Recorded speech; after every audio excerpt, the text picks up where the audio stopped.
opening up for everyone to join us. Hello, participants, everyone around the world, giving you a few seconds to come in and to see that everyone has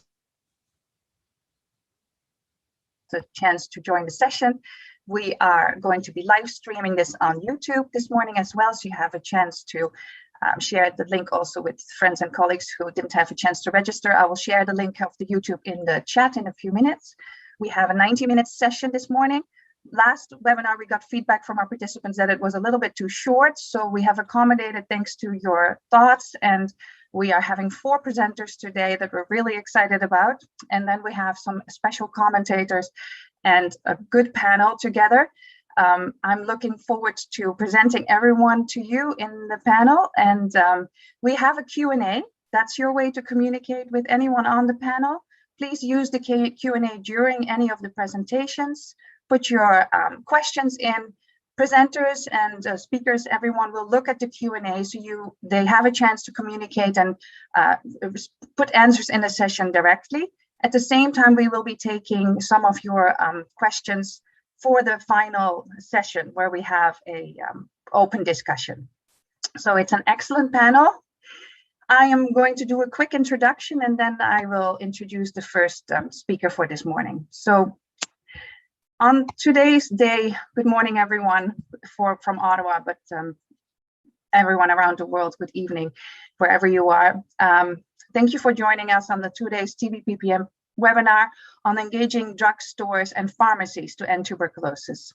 Before we dive into the topic, I wanted to reflect for a moment on the devastating impact that COVID is having around the world, but especially in India. Many of our members are from India in our community, and many are struggling and have family members and friends affected by the pandemic. And I just wanted to start by really sending out our thoughts and hearts and our prayers to everyone around the world who is struggling with COVID these days.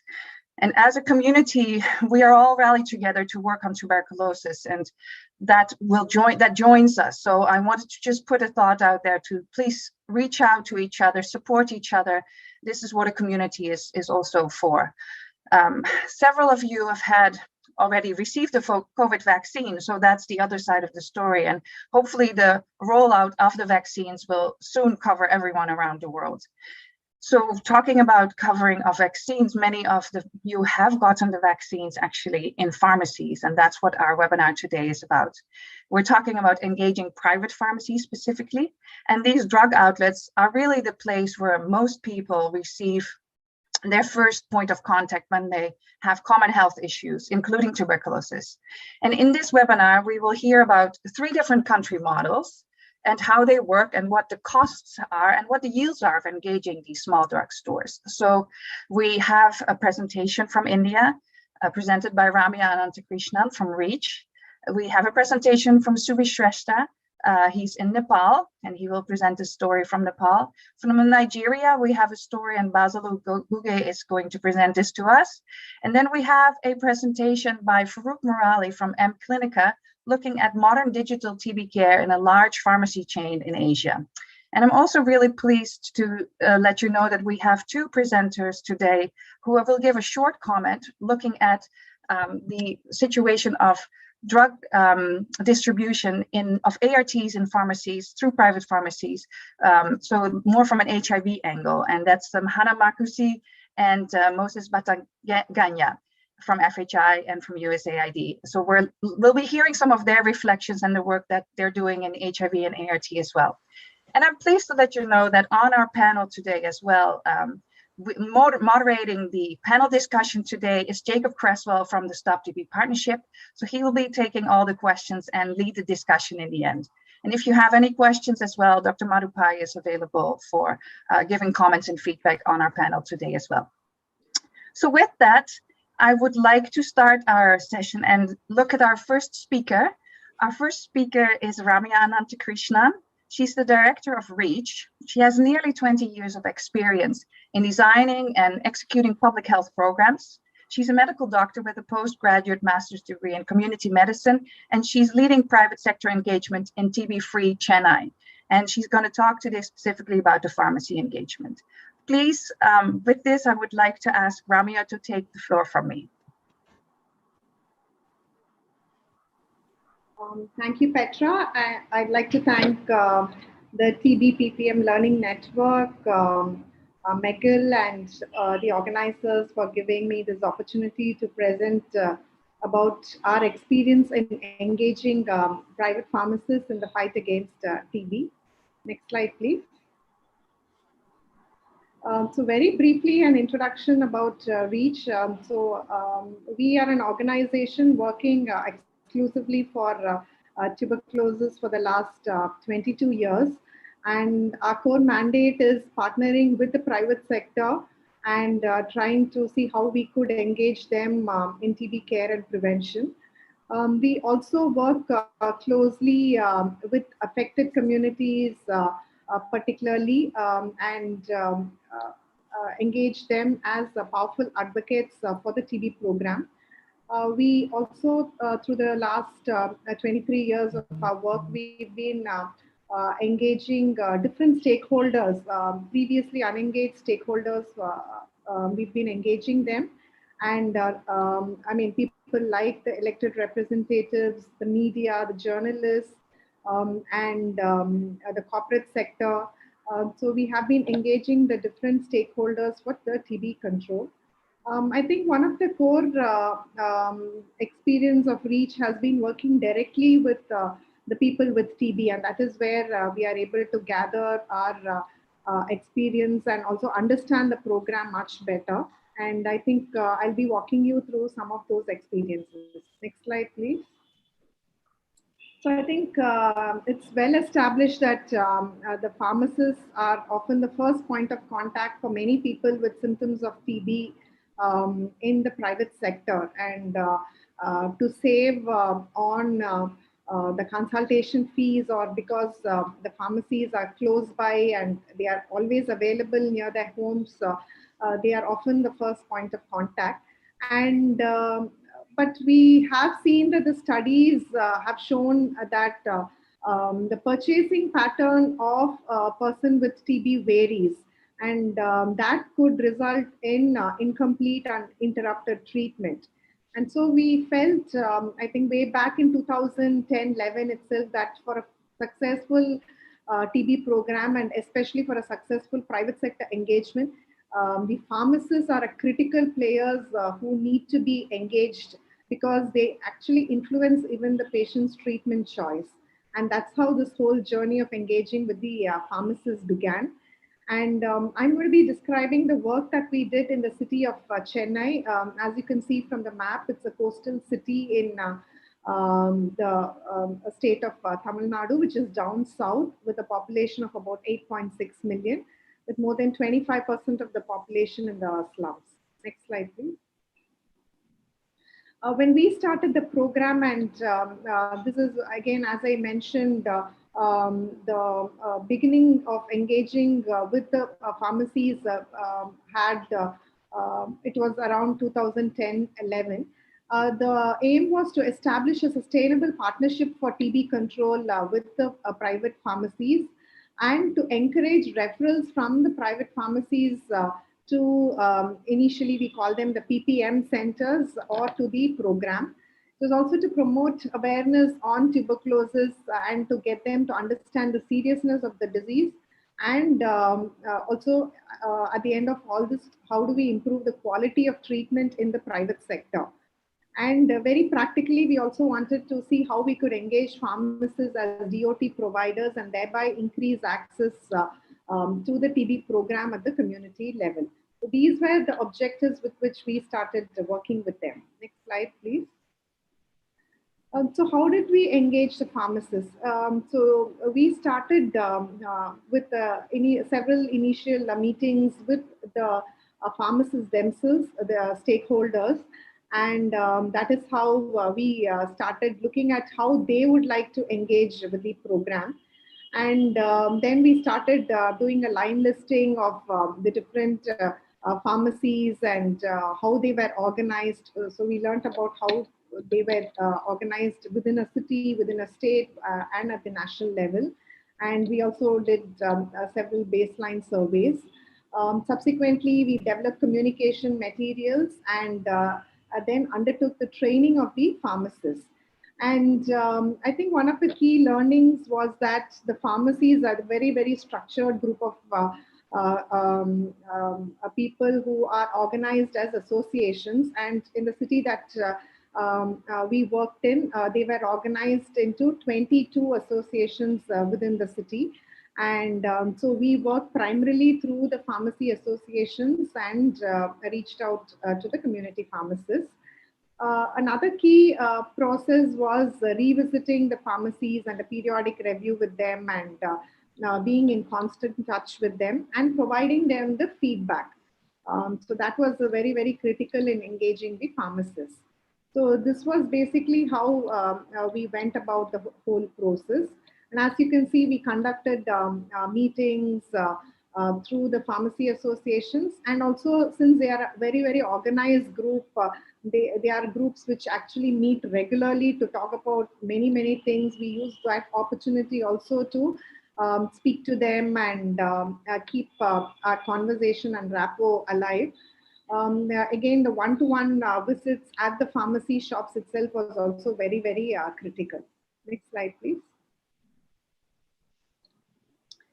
So this was just some of the materials that was distributed to the pharmacists, which they used to display, or we had this printed on the medicine covers, which they used to put the medicines and give it to the patients. So next slide. So we actually went to them with a certain expectation, and we told them that for them they could actually engage in something called the direct strategy. And so the direct was nothing but D for display of information. So we encouraged the pharmacists to actually put up posters within their shops talking about TB, symptoms of TB, and what they need to do if they have symptoms of TB, and where they could get diagnosis and diagnosis.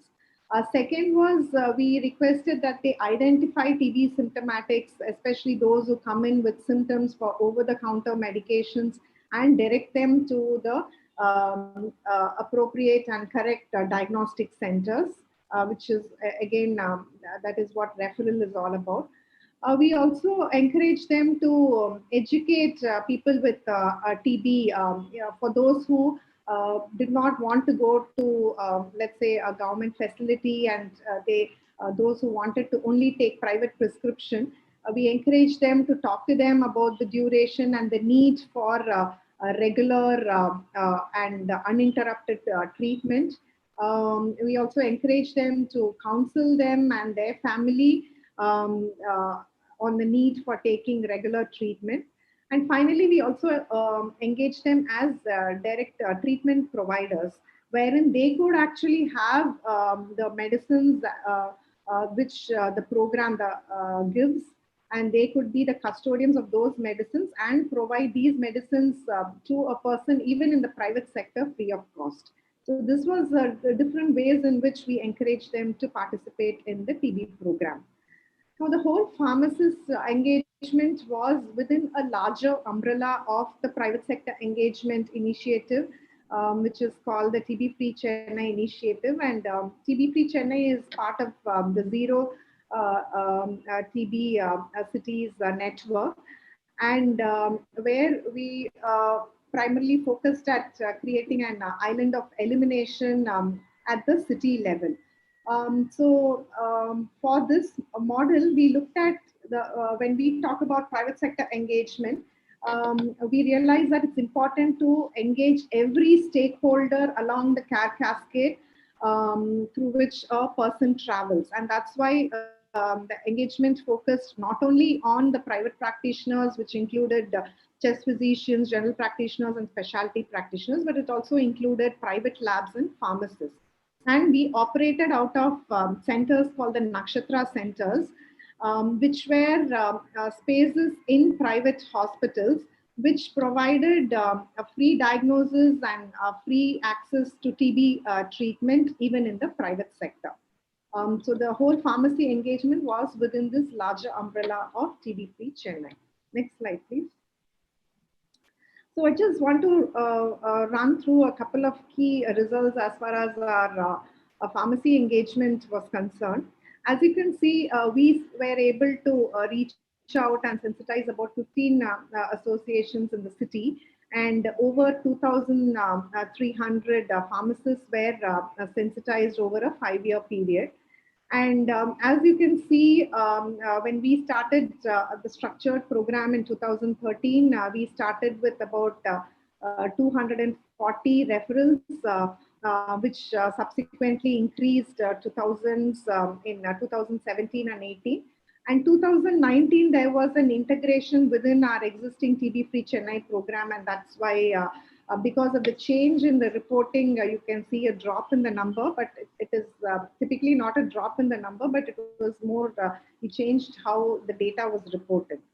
And one of the key learnings was what is the how many referrals do each pharmacies send to either the government centers or to the private Nakshatra centers.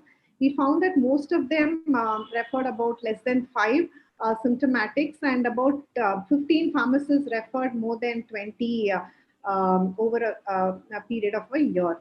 And this was again, this information was very useful because it actually helped us to understand that it is important to engage with a large group of pharmacists, and we just can't only focus on the few pharmacists. I mean, to have a complete and a comprehensive private sector engagement program, we need to cover a large number. And that was the learning from this exercise. Next slide, please. So we undertook a cohort analysis of the number of on the actual referrals, and so there's going to be 2 slides. One is when we looked at the referrals, there were 2 types of referrals. One is those who had symptoms of TB, they were referred, and second is those who were already diagnosed with TB, but were taking irregular treatment or incomplete treatment, were also referred. So those were the 2 groups, and this is basically the flow chart of how many were followed up, initiated on treatment, how many underwent a diagnosis, and how many were actually found to be diagnosed with TB. And as you can see, of those who had undergone testing, we actually found nearly 25% of them diagnosed with TB, and all of them were started on treatment. So these were people with symptoms of TB. Next slide, please. So this, as I mentioned, these were the, this cohort was the people who were already diagnosed as TB in the private sector, but then they were actually taking irregular treatment. So again, many of them were followed up and again given access to quality assured diagnosis, and then started on treatment. Next slide. So we also undertook a small assessment to understand what was the liking for the different types of communication materials. And I think one of the key material which was very liked and was also very practically useful for the pharmacists was the medicine covers. Those covers which they used to put the medicines and tablets and give it to a patient. So we printed on those medicine covers messages on TB and where they could actually get diagnosis, and that was well appreciated by the pharmacists. Next slide, please. So this is just to give you an overall idea of the notifications in the city of Chennai.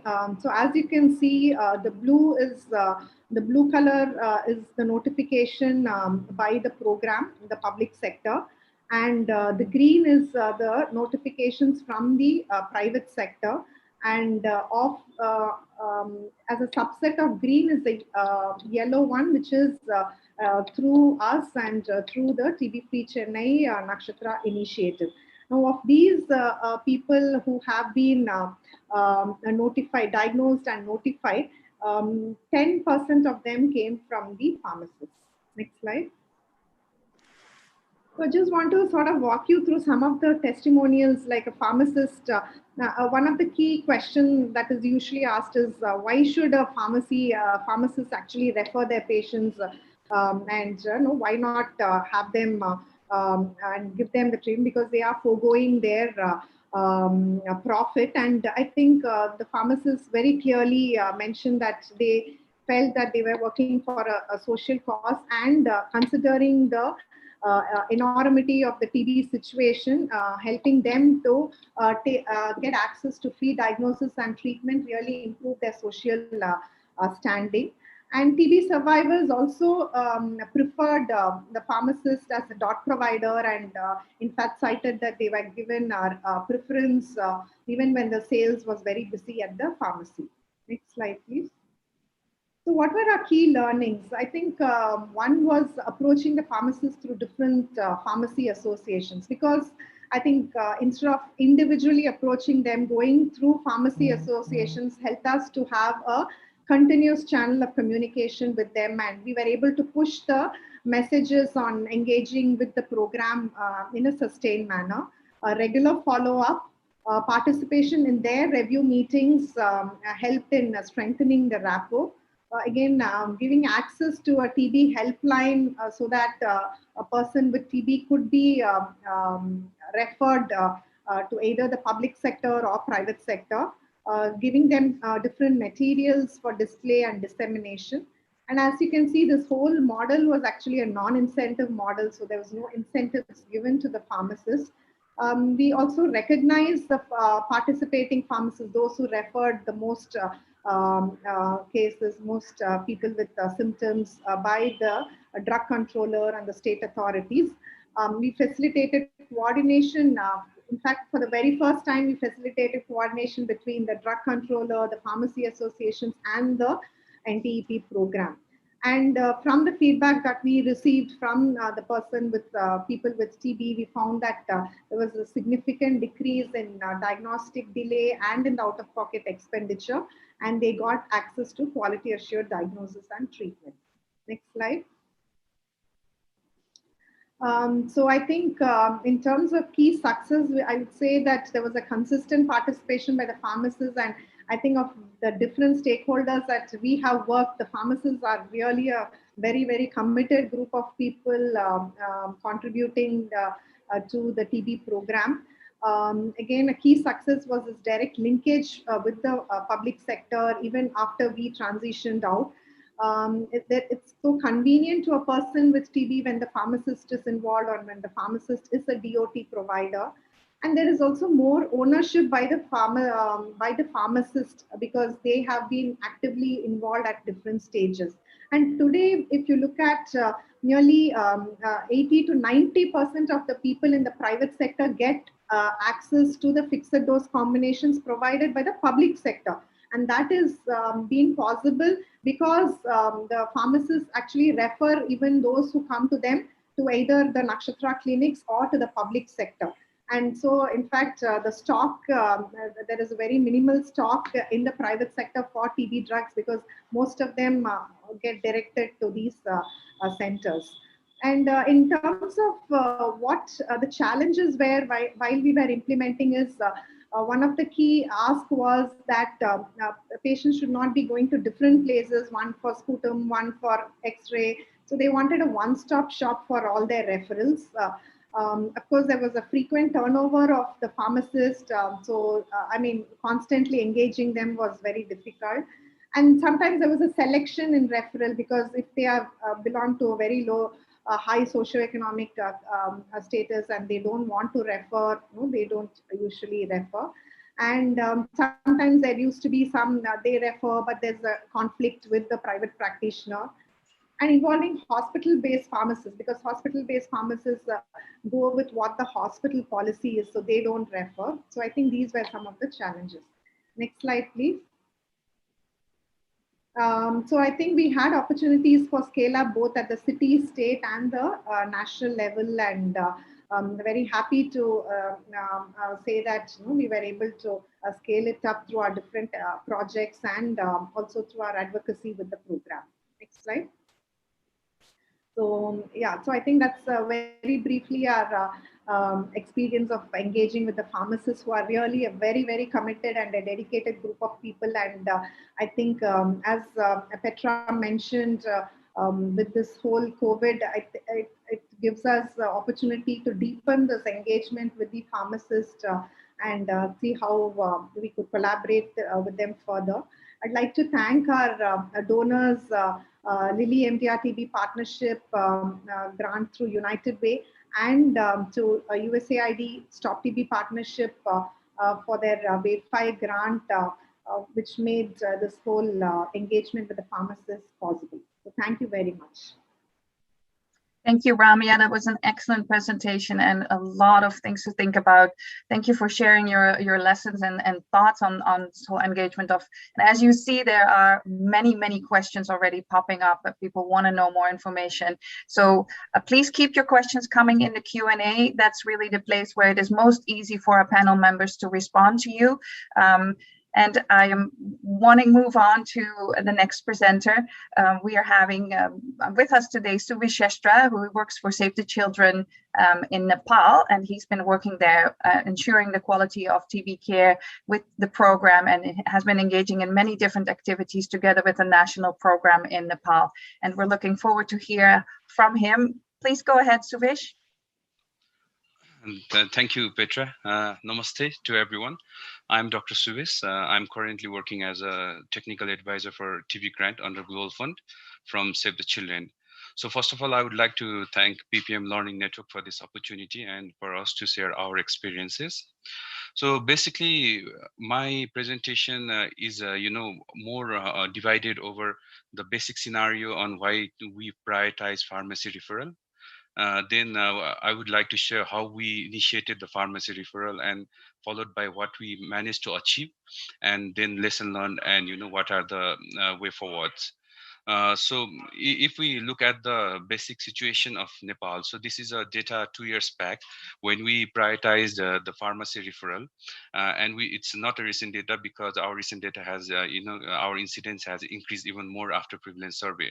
So if we even look at the data of our notification versus the estimate, there is almost 27% gap. And there were several reasons that were identified, for the notification gap, including, country more being focused on passive case finding, and also, presumptive TB not being picked up at health facilities. Also, there is no, access to the diagnostic facility throughout the country, and no proper referral mechanism were in place. And third, and to the context of this webinar, is that only a limited effort was being done by National TB program to keep the private sector on board. And at the end, the lack of active case finding to the vulnerable groups were there. So realizing all these issues, the National Strategic Plan was drafted and finalized. And if you look at the objective 4 of our existing National Strategic Plan, it clearly mentions that the National TB program has to move beyond the public sector and engage with all the medical colleges, private sectors, NGOs, and has to have a formal engagement with them to achieve whatever the goal that has been set in this NSP. So based on that, we developed a national PPM guideline to find the missing cases, and also the role of private sector was clearly identified in that PPM guideline. So the main role of private sector that National TB program seek was to identify the presumptive TB cases, to refer them for the diagnostics. And the private sector can diagnose, but it has to be based on the national TB diagnostic algorithm. And once they are diagnosed, to notify to the national system, and at the end to treat as per the national algorithm. So these are the main role of private sector that we identified in our PPM guideline. So we also mapped our key healthcare provider who are looking after the TB cases. So there is a big public sector, there is a medical colleges, there is a municipal as well as community hospital, there is a big private health facilities, private laboratories, polyclinic and hospitals, and pharmacies. So these were the key stakeholders that we need to make on board for our PPM intervention. And to reach out to them, we also identified the bridging association, bridging partner. So in terms of private health facility, private doctors, as well as lab, we had different medical associations there. For pharmacies, we identified that the Department of Drug Administration, as well as National Druggist and Chemist Association, NCDA, were the key bridging partner for us. And for medical colleges, it was Nepal Medical Council and universities. So based on that, our PPM guideline, we had 6 specific objectives for PPM. I don't want to highlight all those things, but I want to highlight 1 and 5. The one is that, for a country to have a good private sector engagement as well as intervention, there needs to be a leadership as well as stewardship at central as well as a decentralized level. So through this strategic objective, we developed a PPM unit at National TB Center, and then we had a federal PPM working committee where all the different organizations that we have just seen were also part of it. And there were also provincial PPM working committee who was there to facilitate as well as support the PPM activities in the community. And then if we look at the objective 5 of this guideline, it has clearly mentioned that we need to enhance the engagement of pharmacy, and there needs to be a formal collaboration with the TB program. So why pharmacy was prioritized? So I just want to give some data and evidences based on our country. So if we look at our country, Nepal, if we look at the health seeking behavior of Nepalese, the pharmacy plays a very critical role. Since I think in the previous presentation also, this was also mentioned over there, since pharmacy is in the community and run by the people of that community, people feel more convenient to go to there. It's easy, it's accessible. So most of the people, almost 60 to 80% of the patient first goes to the pharmacy. And also the small study has shown that, almost 80% of the pharmacy first looks at the presumptive TB cases. So that's why pharmacy plays a very big role in identifying as well as referring the presumptive TB cases as well as TB patient to the health care facility as well as diagnostic facility. Saying so, what were the role that we identified for the pharmacy? So we had 4 clear roles for the pharmacy. So one was to early identify the presumptive TB cases. So if anyone comes to the pharmacy with any sign and symptoms of tuberculosis, they had to identify that, and then they have to refer them to the diagnostic facility. And antibiotic stewardship is something that we are promoting at the moment, because we have a system and culture that pharmacists are also prescribing the antibiotics, and people are getting the antibiotics without the prescription of doctor. So we are also promoting antibiotic stewardship, as well as we are promoting pharmacists to support in the treatment. So we haven't done that part immediately, but moving forward, we are also planning to establish a dot center at pharmacy so that people can have the medicine near to their community. So what were the key interventions that were done to engage the pharmacy? So first of all, and which is very much important, we had to have a very good coordination with the Department of Drug Administration, as well as National Chemist and Druggist Association. So we did the coordination meeting there at both national and provincial level, and in the PPM working committee that were developed in national as well as provincial level, they were the member of it. So after that, we got a Global Fund grant from the priority above allocation to initiate the pharmacy referral. And we selected 6 high burden metropolitan cities with huge number of pharmacy. And we plan to initiate the pharmacy referral from 350 pharmacies.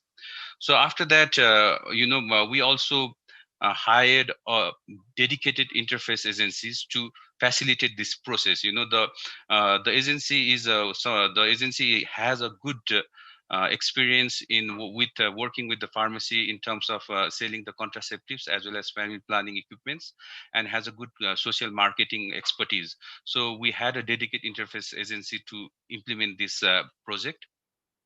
So how we map the pharmacy, because there were lots of registered pharmacy, so we need to prioritize the pharmacy. So we did the business mapping. We developed a matrix where, with the support of NCDA and Druggist Association, we've identified the pharmacy based on their daily and monthly case flow, sale of antibiotics that were mainly used in respiratory illnesses, as well as sale of cough syrup and sale of anti-tuberculosis drugs. So based on this business mapping, we prioritized 100 pharmacies in Kathmandu metropolitan and 50 pharmacies in the 5 metropolitan cities.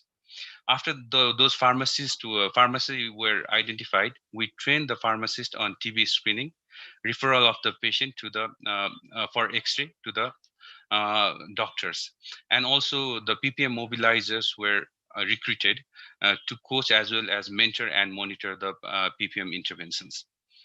So basically, this is the concept where we have initiated the pharmacy based on the hub and spoke model. So if any presumptive TB comes to the pharmacy, then they gets referred to the hub, where there is the extra facility and there is a physician present. So once the physician looks at the X-ray and the patient, and if he thinks that it's a presumptive TB cases, then a gene expert is done. The gene expert might be at the facility, and if not, then sputum connection and transportation mechanism was used to do the gene expert testing. And then if any patient were found to be TB positive, then they were referred to the DOS center. And we also developed our own hub and spoke system, and it was a app based where pharmacy can also enter the specification of the patient, and the hub will get the notification about it. And also there is a district project coordinator who supervise all these aspect of the pharmacy referral. So based on that, uh, our pharmacy referral initiated, the field operation initiated from January of 2020, and the data is till the mid of March 2021 when our NFM2 was completed. So you can also see that this is the peak period where we had a COVID pandemic. So if you look at it, now we managed to enroll almost 385 pharmacies and also 85 health facilities where they refer the cases. And in total, 6,228 cases were referred. And if you look at the diagnosed case, it's around 1,000 with positivity around 15%. So even though during the implementation, immediately after the implementation, there was a COVID pandemic, and the program couldn't run as expected, but it shows that the yield from the pharmacy referral is quite high. Then I want to go to the challenges in the implementation. So the main challenges that we came across during the initial period of implementation was in some pharmacies.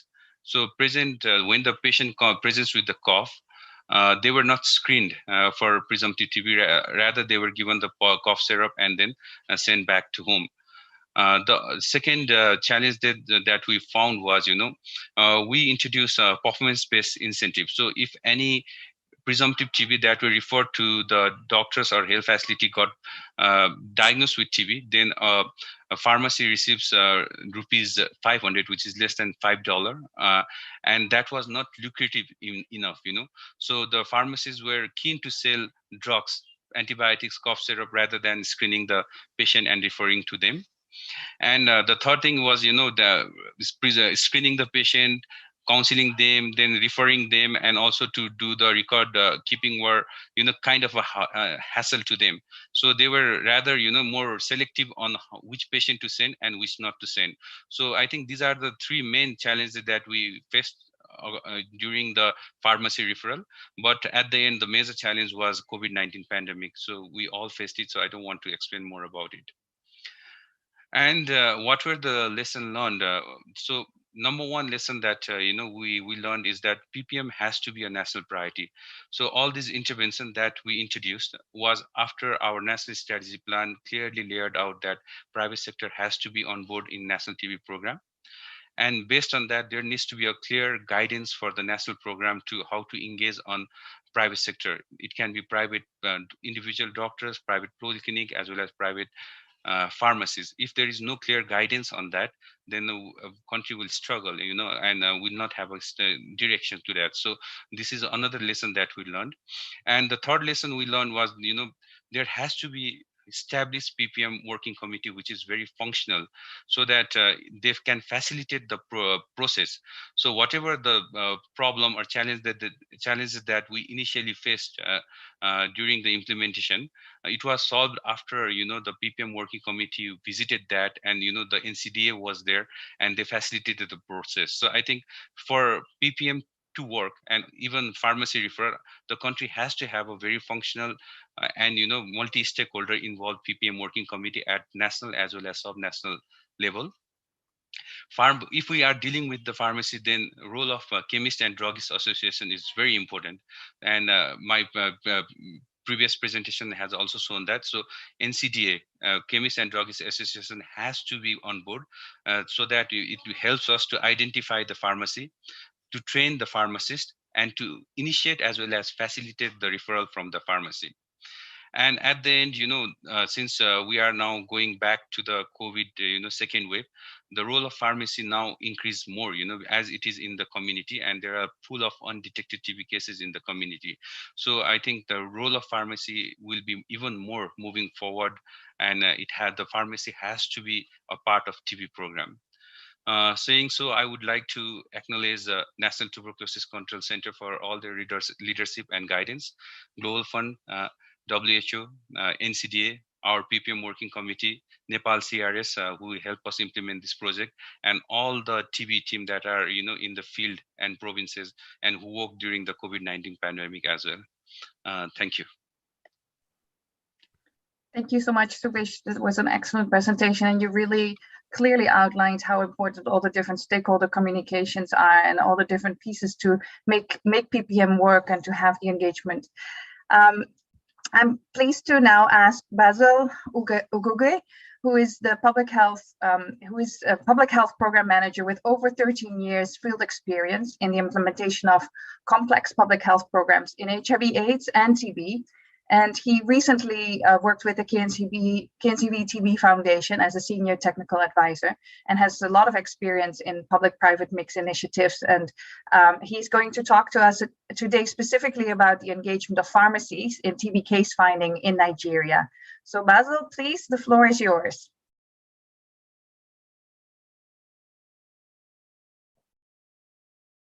Basil, you're still on mute.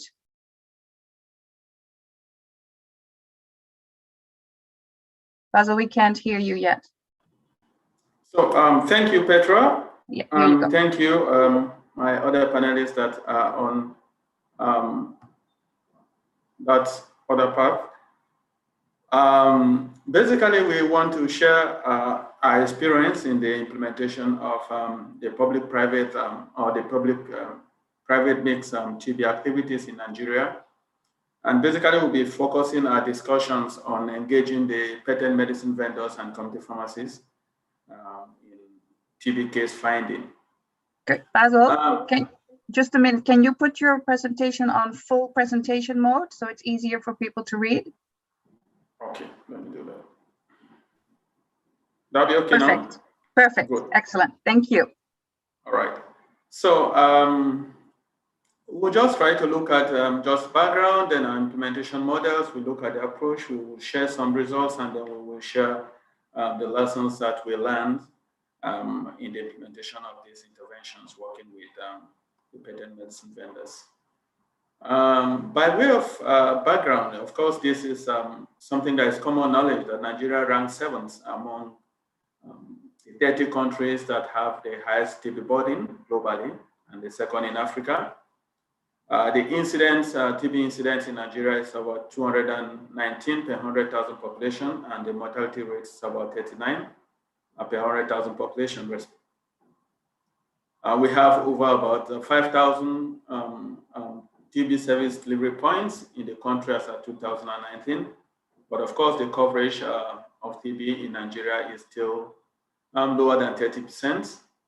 Though in the recent years, the national program has made a lot of efforts and a lot of progress in scaling up TB services and engaging even broader stakeholders. The patent medicine vendors and community pharmacies are key to healthcare delivery system in Nigeria. The patent medicine vendors are those people who operate medicine shops who do not have formal pharmacy training, while the community pharmacies are those who have formal pharmacy training. Over 60%, and these are some of what we've seen in studies, that 60% of people who are seeking care for cough will always approach either the patent medicine vendor or the community pharmacist for care. And so therefore presents an absolute opportunity for people to be screened for TB. The data that we have over about 3,700 registered community pharmacies. But for the patent medicine vendors, the data is not very clear, but it is estimated that we have over 200,000 of those patent medicine vendors in the country. So our implementation models were basically a hub and spoke cluster model, but there's some little difference between what we did and in the two interventions. And now, as we move on, as many programs move on with these models, there are now mixed models bringing both the periodic review. But the first one was to look at a hub and spoke model where we have periodic performance review with the members of the association or the engaged patent medicine shops that have, or the medicine shops that we're working with. While in the second model, we actually had to engage coordinators or facilitators who work with the clusters of those patent medicine vendors. In the first model, we look at building the hub and spokes around either a public facility or a private facility.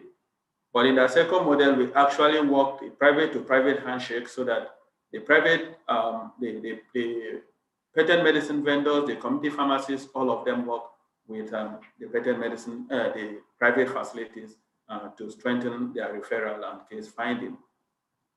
So our approaches were the same, and I think better standard was to engage the stakeholders. So we engaged the key stakeholders, which were both government, the national program, both at national and subnational levels, and then key stakeholders within the community, but very importantly, the associations of this group, like especially the National Association of Patent and Proprietary Medical Dealers, which controls all the patent medicine vendors, became very key to the implementation of this program and also in designing how we approach some of these, all the shops. We did an assessment and then we did a cluster mapping a number of clusters, a number of patent medicine vendors to either a dot site, whether it's public or private, of course, and then we did training, very basic training on how to screen, and then we provided SOP on how to screen and some other job aids to guide. But of course, periodic visits to those sites to see that people are screening appropriately. And of course, treatment, testing, and the screening, testing, and treatment were all done with some incentive provided to cover some of the costs. Basically, just minor, just not too much of monetary incentive, but it was actually performance-based. So you have less than $0.5, less than $1 for referrals that were made, completed referrals that were made, and then of course, if you find a TB case, probably something around $5 or so. And then of course, we ensure proper documentation so that this data can go into the national program database. So as this screening was going on, this data were linked to the dot sites, and then the dot sites will also be able to report in line with the national reporting system. So generally, this was the flow. So patients come to the clinic for to the store for their different care, and then once they are found to be coughing, they are going to be screened for TB. Then once they are found to have presumptive TB, they are referred to the dot sites, and then in the dot sites, sputum is collected and then transported to the gene expert site, and then testing is done. Results comes back here. The patient is either contacted directly or through the PMV shop, and then of course linked to care.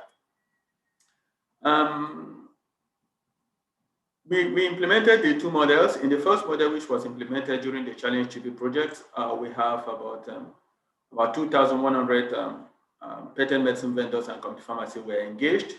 Most of them, over 90% of them, were patent medicine vendors.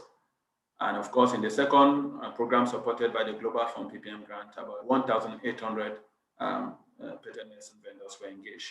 So basically, these are the numbers of the entities that we worked with in 2018 for the CTB, and of course, I'm showing the results for 2020 for the Global Fund PPM. So these are like what we found in terms of the number of TB cases and also the screening, looking at just 3 quarters for each of these years. In 2018, when we look at this quarter, we were able to, these PMVs were engaged, were able to identify about 11,500 presumptive TB cases, which over 11,000 were tested, and then they diagnosed about 892 TB cases. But over time, the numbers quickly went up to 15,000 people were tested with identification of over 1,290 TB cases. Now, under the model where we had to engage the coordinators to be able to work with the pharmacies, we started with over 23, a lot of zeal at the beginning. About 22,000 presumptives were tested with identification of 1,000 TB cases. But of course, this went up rapidly, and as we try to build the capacity of the providers, we're able to have over about 25,000 TB cases with over 1,600 TB cases found over time. We try to show here, looking at actually the yield analysis in terms of how many TB cases to presumptive did we find as we engaged this. And I think interestingly, the yield was very, very good, looking almost close to 1 to 10, which we expect in a normal health setting. But most of them had up to 8 for CTB, and of course, this went up to about from 4.6 to about 6.9 for the Model B. Now, what are the lessons that we've learned? I think this is very key. For us, one major important thing that we've learned is that we cannot reach more people with TB if we depend on only the health facilities. The PMVs are everywhere. There are villages that don't have any health sector, but they've had PMVs. And so they are a good opportunity to reach in those hard to reach areas. Now, also, very importantly, the PMVs are a great opportunity for sensitizing communities. Most of them went into engaging community leaders to refer cases of TB to their shop for people who are coughing within their communities to shop. And this was actually one of the approaches that actually sees so many people screened for TB and TB cases identified. So the PMVs represents that. We also saw that there was a difference between engaging PMVs within the urban and rural setting, or the high socioeconomic and low socioeconomic. Of course, this intervention works well in low socioeconomic areas because most people will prefer to go there. So setting up in those places, most people will avoid hospital because of cost or because of delays, but they will always want to go to the pharmacy. So they become a very, very important aspect and opportunity for reaching more people. Now, the Umbrella Association were a very strategic partner in the interventions.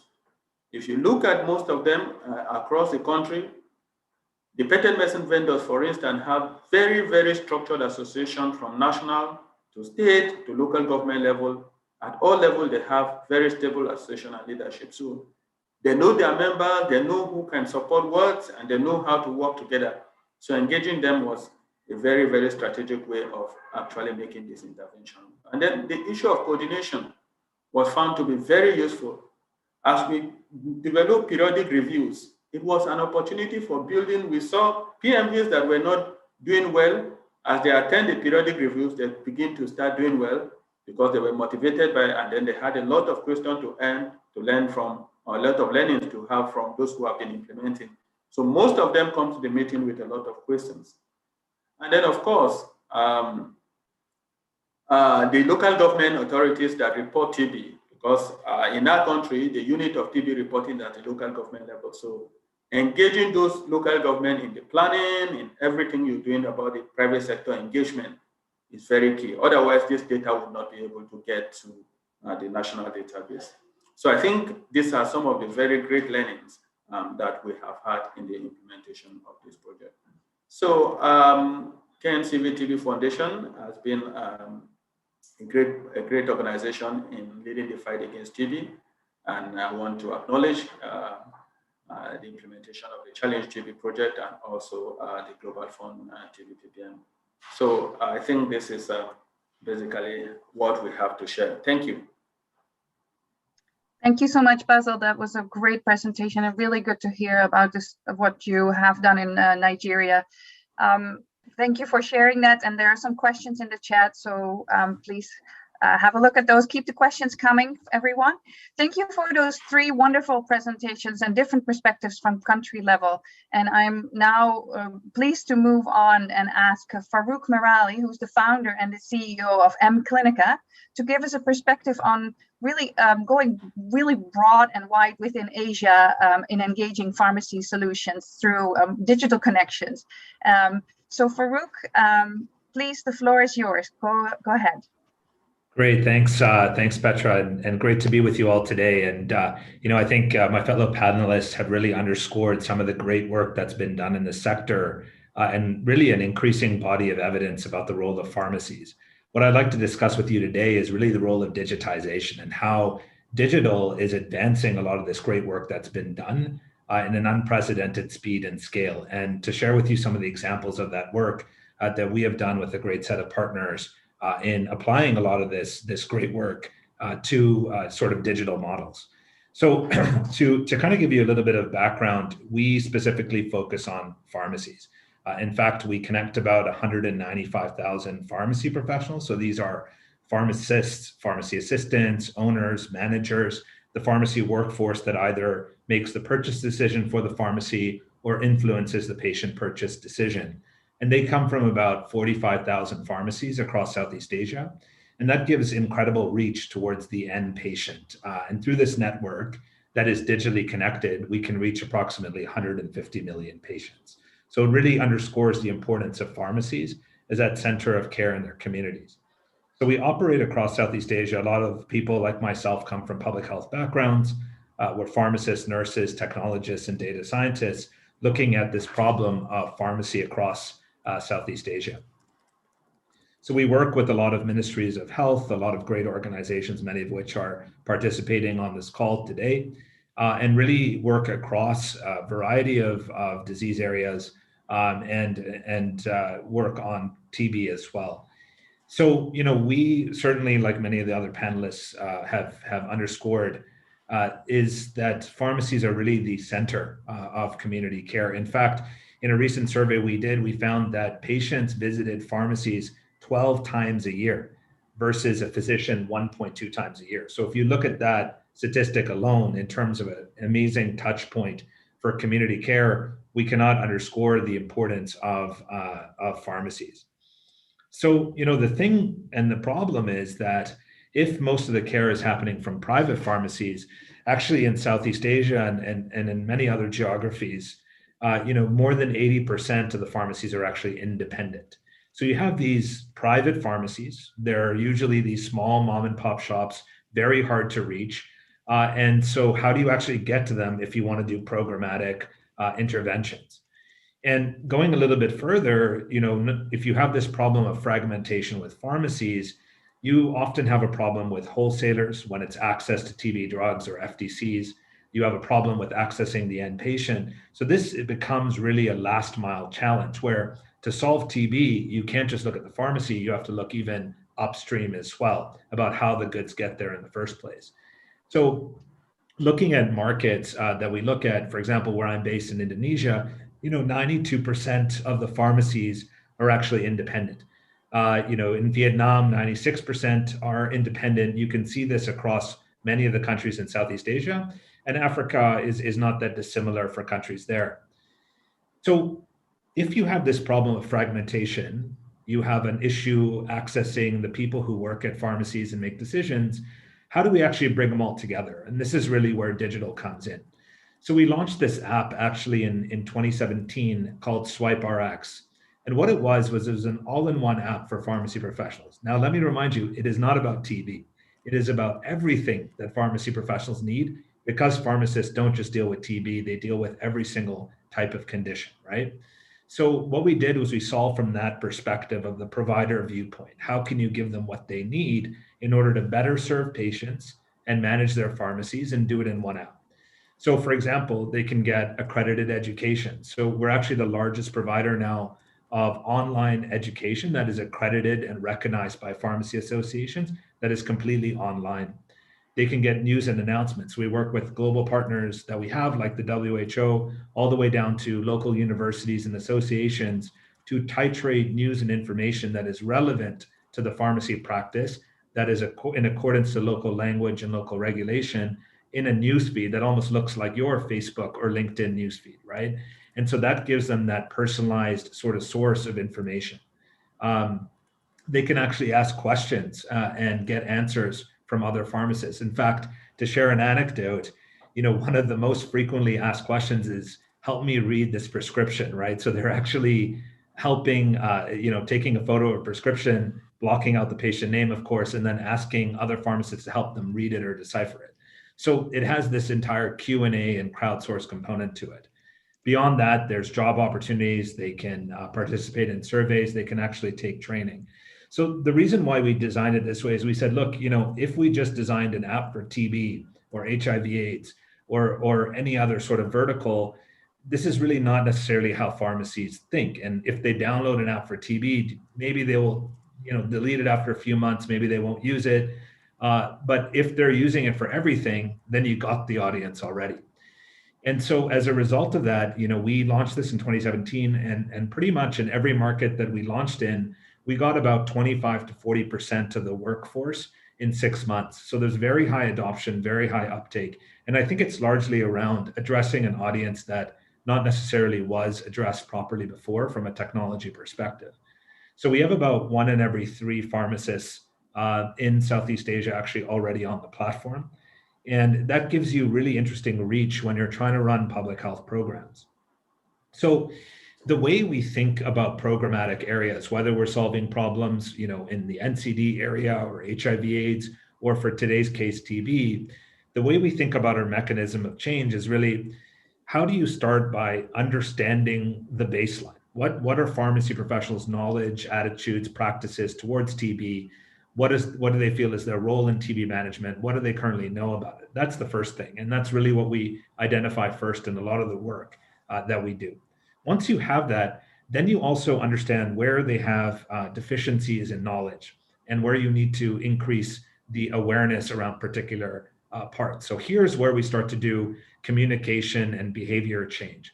And this is where we start to create, short sort of infographics, interactive content that is actually intermingled with other content that they receive within SwipeRx. So they may be looking at, a question asked by another pharmacy professional, and then below it, they'll see a post on TB management. This, for example, is an example of one of the posts that we did in Cambodia.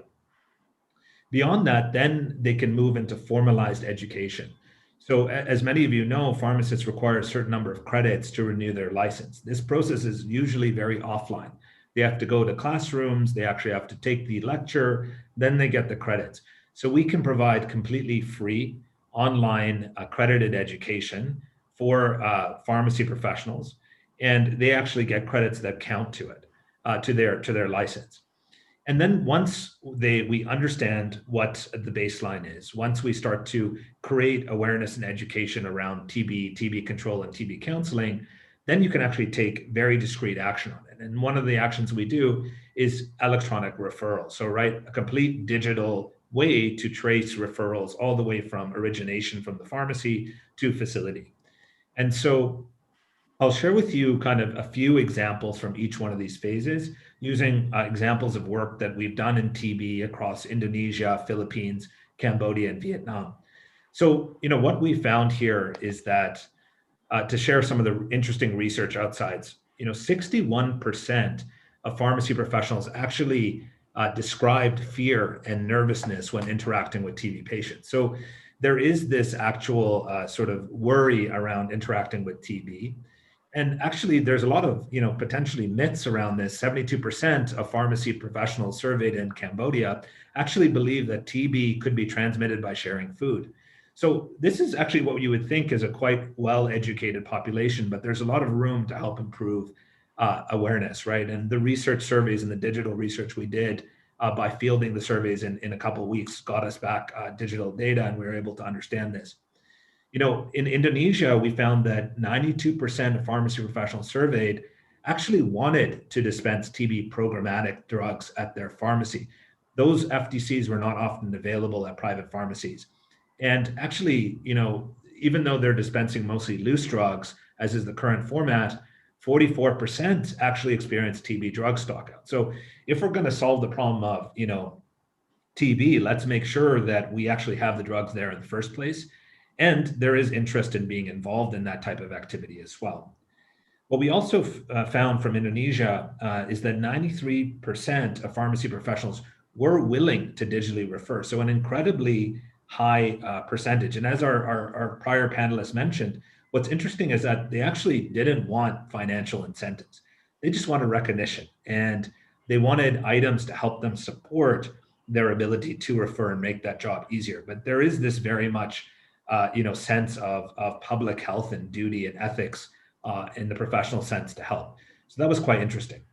So that's an example of some of the research that we collected from SwipeRx using digital means to do so. So once we had that, we can then act on it. So this, for example, is some of the work we did in Cambodia using very interesting, data and also infographics and visuals to make the sort of communication of pharmacy professionals very relevant. So we actually, and because we're able to digitally track it, we actually found that there were 183,000 points of exposure to pharmacy professionals. So this means pharmacy professionals were able to view the content multiple times. And as many of you know, with learning models, you kind of need to see the same thing multiple times in order to action it. And actually, the content was very engaging. Not only did we receive views on it, there were 15,000 points of engagement that occurred. So these are comments, likes, shares, right? So that goes to show you that there's great relevance. And what's interesting about using this in a very digital way is that you have full traceability. We can tell by the minute, by the second, what's actually going on. So, that's how we built a lot of awareness and started to, build this kind of generalized, easy to digest content. But we also did education in a more formal sense. So what we do is we work with ministries of health, we work with the pharmacy associations, and we actually design, deploy, and promote TB-CPD. So there's an entire online learning system inside the app. And actually, in that sense, we were able to educate more than 10,000 pharmacy professionals in TB in less than 4 months. And all of them received credits and all of them had content. So you may be asking the question, well, does it work, right? And did you measure this? And so, being a data company, we also really like to get a little bit geeky about these types of things. So we ran a pre and post test, and I'm sharing with you one of the recent ones that we did in Cambodia. And we wanted to, see if we could improve their understanding and knowledge about TB transmission, location of TB infection, TB symptoms, how to identify presumptive TB cases, and TB myths as well. And pretty much across the board, you see improvement, but there's market improvement in the identified areas here as well. So, I think this kind of goes to show you that, if you really take the model forward and you really think about digital means to do it, you really have opportunities to increase and sort of the understanding using digital means to do it, and you're able to measure it. So, we kind of showed you how you're able to get research very quickly. You're able to drive awareness in bite-sized pieces that they understand at scale and track that. And we're able to do education to the point where we know which questions they got right and wrong and how they did pre and post. But we also do referral, right? So I think a lot of the panelists talked about the power of e-referrals. And a lot of the traditional methods have largely been paper-based. They've been hard to screen, but the idea and the principle behind it is very clear. So what we did was we created an entirely digital experience. And again, we didn't think that pharmacists would download a specific TB app, right? And I think if you look across the literature and you look at notification apps and you look at, the different sort of apps that have been built, there's a litany of them, but they have various different levels of efficacy. And so our approach to this was, we said, look, they're already on SwipeRx. They're using it to order their medicine. They're using it to take other education. Let's get them where they're at. So the e-referral tool is embedded within the app, and it allows a pharmacy professional who already has this app on their phone to do everything to then quickly e-refer. And so what happens is they assess the client. They actually register the client into the program. There's an e-referral that will then engine that actually then sends a patient an SMS informing them of the closest health facility to them. And then we're able to track whether they came to the health facility. And we ran this in a quick pilot in the Philippines and actually found that 54% of patients who actually were screened at the health facility were positive for TB. So it tells you that, one, pharmacy professionals are very good screeners of TB, especially once they're aware and they're educated. Number two, it tells you that, digital means actually work enabled in the ability to trace it through.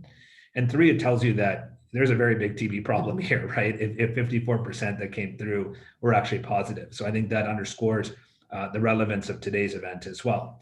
So, we think that's quite interesting. Now we're scaling it up into much greater numbers of pharmacies and other countries as well.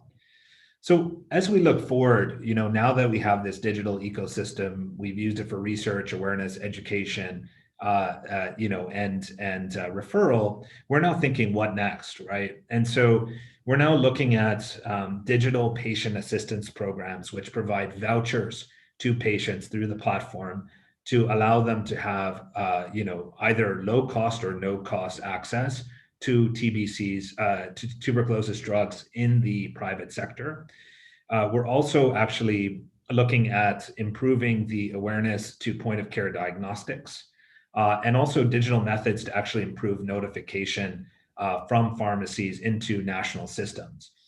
And the other thing we're looking at is a digital supply chain. So we actually have an e-commerce type application where pharmacies can actually order their medicines. And now we're looking at bringing FDCs into the private sector through a traceable and trackable system. So that's some of the forward-looking things that we're actually working on this year and next. So in summary, we really do believe that pharmacy is at the center of community health. We think that digital is really the way to get to this at scale. And we think about it really from the pharmacy perspective rather than TB perspective, because if we do that, we end up being able to engage them. We end up being able to actually get the users and get them to love the product. And when they do that, whether it is using this for TB as we have done, or HIV/AIDS, or maternal and child health, all of which we are working on, it is all in one application that is the application for them. So I think there's been a lot of great learnings, a lot of great challenges along the way that have happened as we've grown. But I think it's quite exciting to see what the other panelists have done and see how digital may help to potentially accelerate or augment those efforts. So thank you very much. It's been great to be with you all today.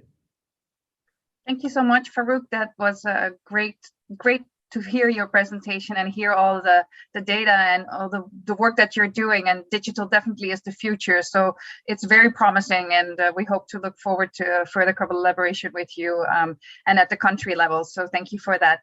I would like to now move on. I know we always have too many questions, so please keep the questions coming in the Q&A so that our panel members can work on them directly. And we'll try to do a short Q&A at the end. But I would like to give the floor to Moses Bateganya right now, who is at the technical director at FHI 360. Sorry, he works on decentralized drug distribution of antiretroviral, stumbling here, therapy, including through the private sector, including through private pharmacies. So we would really like to hear from his point of view. And I'm immediately going to introduce his colleague, Hannah Marcoussis. She's working at USAID as a health economics advisor and is working with the Office of the HIV/AIDS and is also looking at the decentralized HIV services, including the work on the drug distribution. So both of them will give a short comment from their perspective. And please, I hand over to both of you. Thank you for joining us today. Yeah, thank you, Petra, and colleagues for wonderful presentations and for inviting us. So I will briefly talk about the project meeting targets and maintaining epidemic control, which we call EPIC, which is funded by USAID PEPFAR and is supporting decentralized distribution of antiretroviral therapy in several sub-Saharan African countries. And basically the goal is to really decentralize treatment, make it client-centered, decongest public health facilities, and in this COVID context, really make it safe for clients and patients instead of lining up in health facilities to go to their community pharmacy, save on transport. So that is what EPIC does. And I won't go through the countries, but I wanted to just mention some of the stakeholders that we've engaged. And I think they are similar to some of what the other colleagues said. Our main stakeholders are ministries of health, related regulatory and implementation bodies, the National AIDS Control Program, National Pharmacy Councils, which regulate the pharmacies, as well as professional associations in different national and subnational levels, and of course the patients living with HIV through their national and subnational associations, in addition to healthcare workers and individual pharmacy owners. So this is the group that we've engaged to leverage the pharmacies so that stable patients receiving ART in treatment facilities can basically pick up their ARVs. And in the next 30 seconds, I will just tell you about what interventions we support, and then hand over to Hannah. So basically the interventions we support during this work is really working with governments on policy and engagement where needed, where there's no, for example, legislation and other things, assessments of these pharmacies and accreditation to make sure that they are safe and have the relevant infrastructure. Basically, the pharmacies provide refills. So the patients go to the hospital maybe once a year for a viral load, but they get all their ART through the pharmacies. Screening for TB and referral back to the clinics for those who have symptoms, as well as supplying other medications, NCDs, providing adherence counseling, supporting and supplying self-test kits for other family members, and of course, demand creation to make sure that people can join these systems, and then setting up the data systems that help to connect the pharmacies to the national system, so that when a patient picks up their ART, basically somebody in the clinic will know that this person picked up their drugs, and if they don't, then the clinic would track them up. So that is part of the work that we are doing. And at this point, I will turn over to Hannah, who actually supports us as from the donor perspective. Over. Great, thanks Moses, and hi to everybody. So I just quickly want to touch on two areas. One is our data management system, and the second is costs. So as Moses said, one of the most important things about setting up these programs is making sure there are systems to track, both the number of patients being referred to these private pharmacies as well as their clinical outcomes. And, we try to adapt to country systems, however they may be, whether that's many countries are still using paper systems, some countries have EMRs. We have found through feedback from private pharmacists that there's quite a heavy reporting burden. And so, to make this easier, FHI 360 and other partners have developed apps to digitize these systems so that there can be real-time reporting between the pharmacists, the public providers at the referring facilities, and our project staff.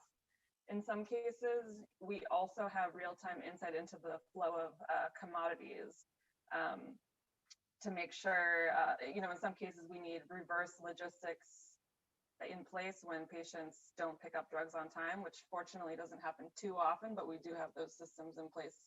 And I think, the future of these systems is as we start to move away from vertical systems into more integrated multi-disease platforms, we should really look to solutions like SwipeRx and mClinica to try to have, systems that can be used across countries, across disease areas. The other area I wanted to speak to is costs. So, because of this heavy reporting burden, most pharmacies that we work with do require some kind of incentive payment. Generally, this has ranged between $1 to $3, and we do assessments to determine whether patients are able to pick up this cost. In many cases, they are willing and able to pay. So in some of our country programs, patients pay a small fee to offset the pharmacists for their time. And this is really, I think, the most sustainable way to design these programs so that they can continue to operate without donor support.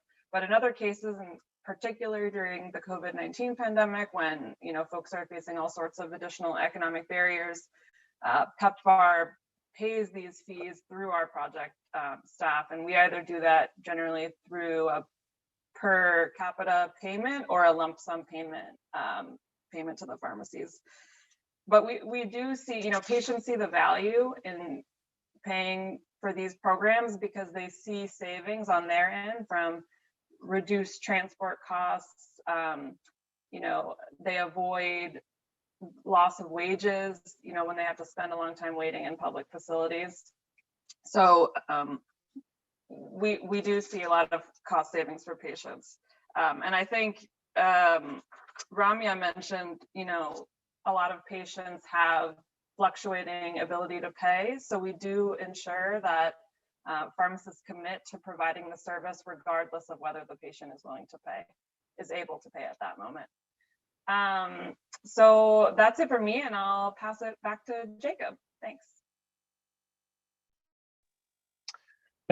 Thanks, Hannah, and thank you to all of the panelists and the commentary, and thank you for all people joining this. We have about 7 or so minutes left, and just want to again thank the panelists for answering a number of the questions we have quite a few questions coming in.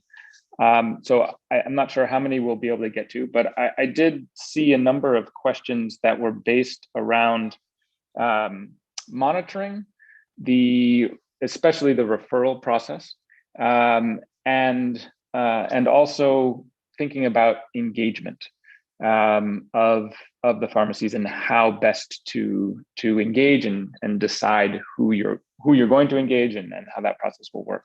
So this is not necessarily for any specific presenter, but if any of you would like to discuss one about the process for tracking referrals and ensuring that cascade, that referral cascade goes through, and you know that a pharmacist has successfully made a referral, how that process happens, and then also thinking about how to engage. There was a question about if there are materials that are available for this work, how to decide who's getting engaged. So I don't know if Ramya or Basil or Subish has any thoughts, or anyone else. So maybe I can start answering the first question regarding how to ensure that the patient are being referred and how to monitor it. So to do that, we developed an app. You know, there are very limited field that a pharmacy can fill, and also there is a field where which hub they have referred to.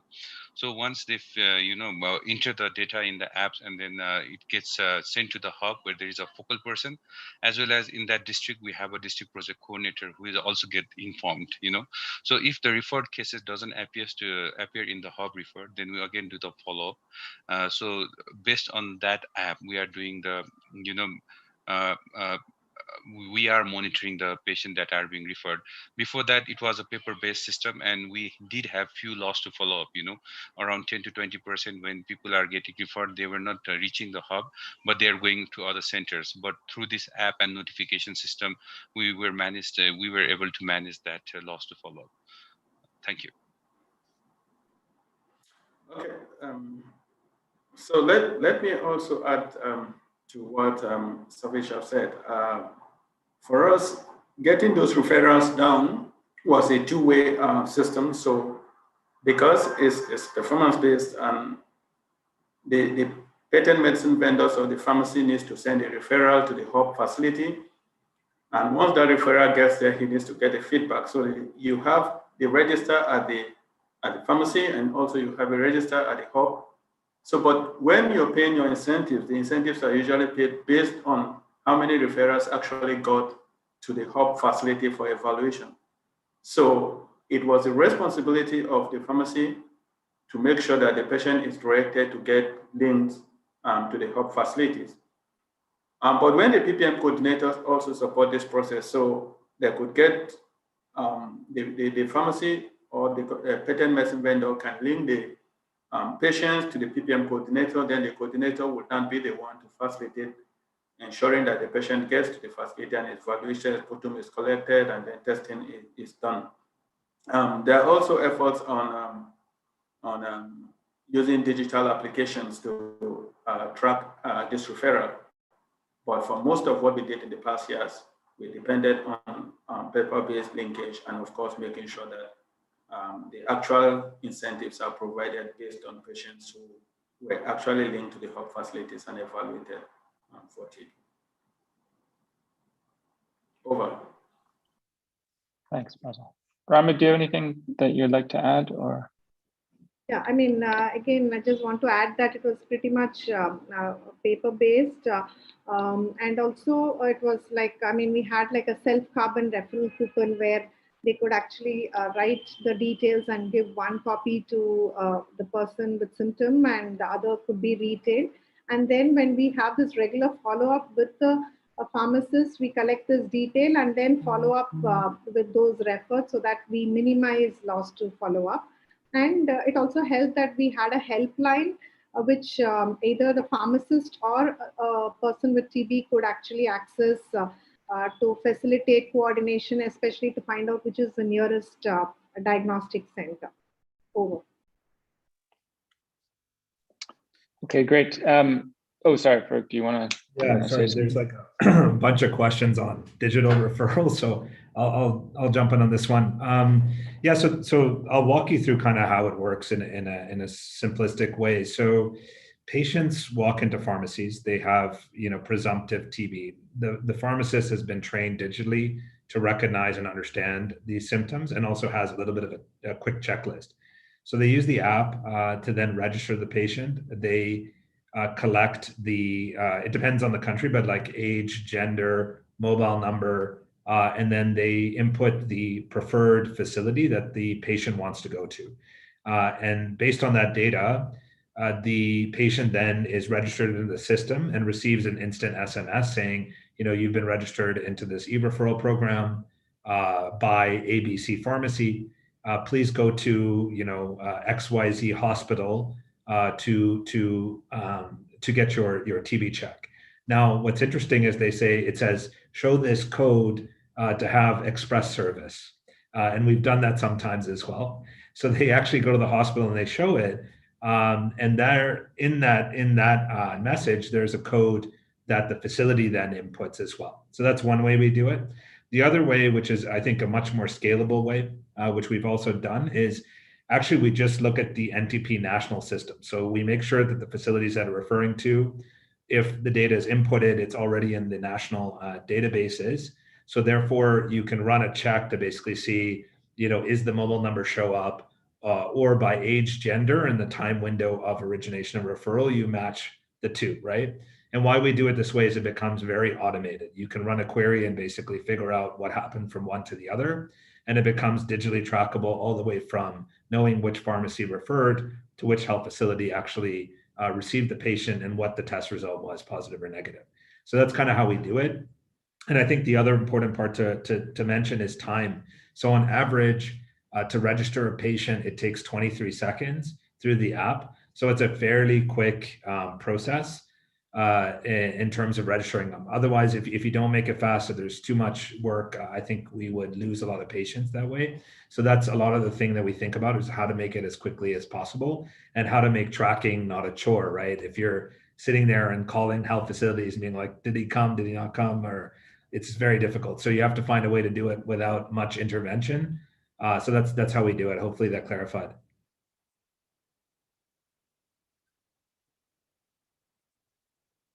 Oh, sorry.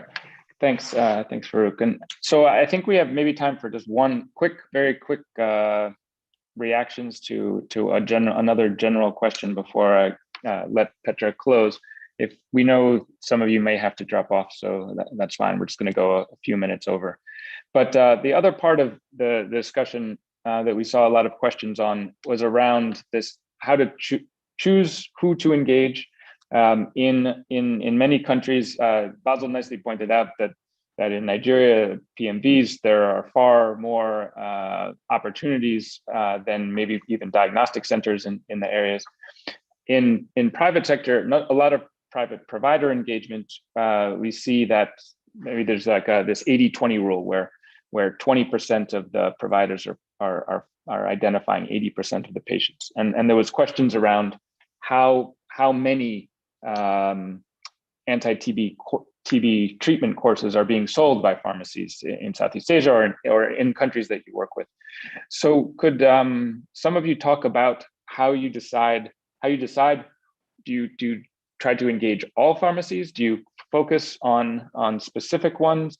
How do you get information? I think Suvish talked about getting different sales information. How do you get that information?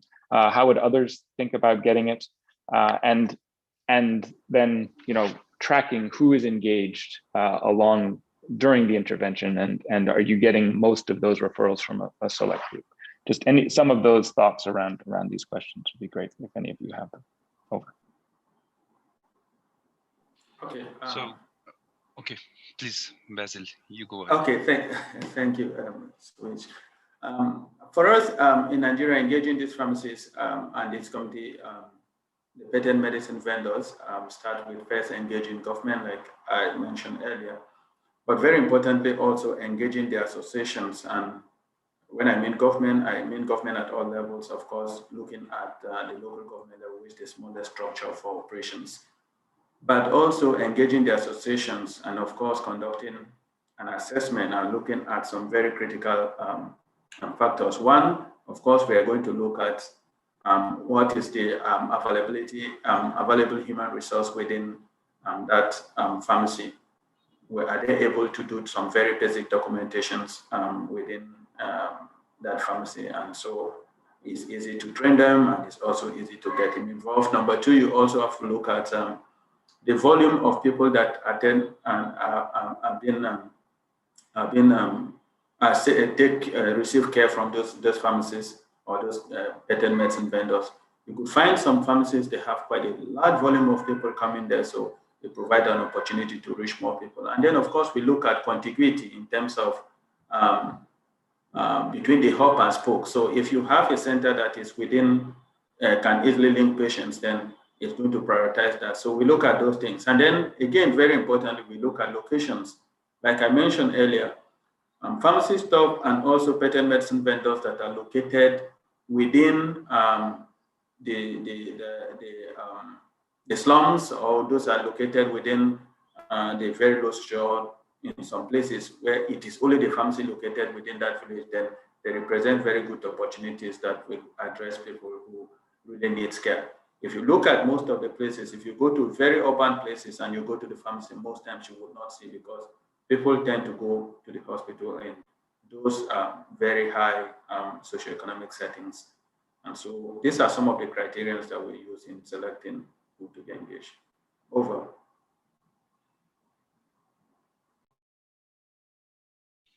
So I just want to add on what Basil has just said, so we also took into the criteria the number of patients that comes to the pharmacy.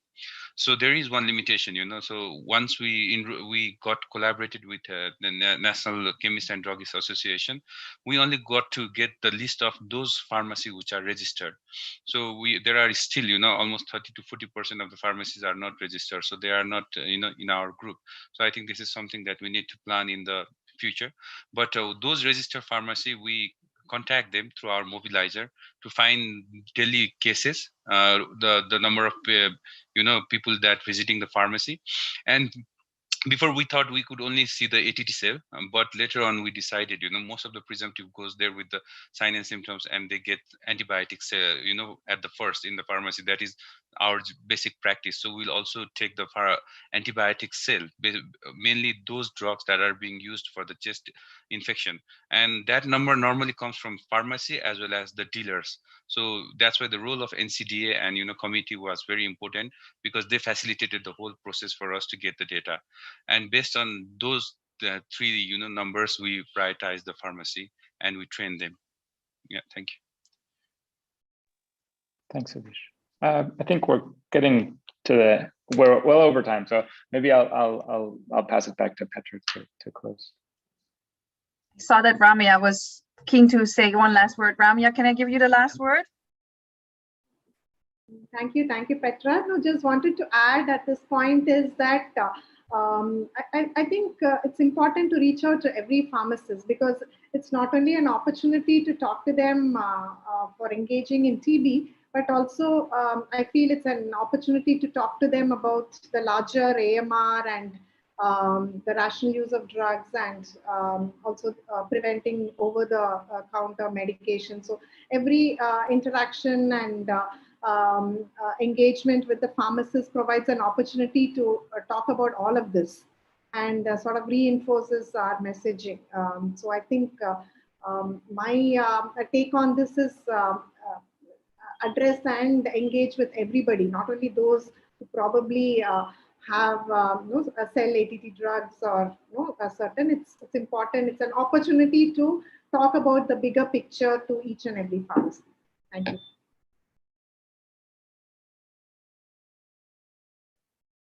Thank you so much. Yes, Ramya, I completely agree. I would like to really extend my thanks to everyone on the panel. You've given amazing presentations and really very excellent thoughts, lots of opportunities, and clearly there's not enough time to dive into all the different important areas of work. I would love to take this discussion forward, and I'm thinking whether we, as the TBPPM Learning Network, can have a smaller discussion with several of you and several of the participants that have shown interest with great questions. So we will come back on this topic. This is definitely not something that we can do in a one-off session. So there will be more on this, and we would love to open a discussion with a larger group of people.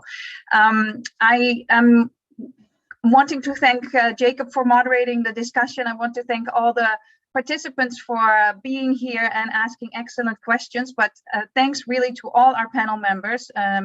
The presentations, the recording, we will write a report, all the Q&A with the responses, everything will be available on the TBPPM Learning Network website, also on our YouTube channel. I am going to launch a little poll for you today so that we can get your feedback. Your feedback is really important to us. Please reach out to us. We are here to support your work on engaging the private sector. If you have thoughts, ideas, suggestions, we would like to collaborate and work with you to make this going. I want to close by wishing everyone a good rest of the day, good rest of the evening, strength for everyone who is going through tough times with COVID, well wishes, and my thoughts are with everyone who is suffering and has family that are affected. On behalf of everyone here who has been helping out with the preparation of this work, all the best, and I'm closing, and we're looking forward to a next webinar we will be announcing shortly. Thanks, everyone. Thanks, everyone. Thank you.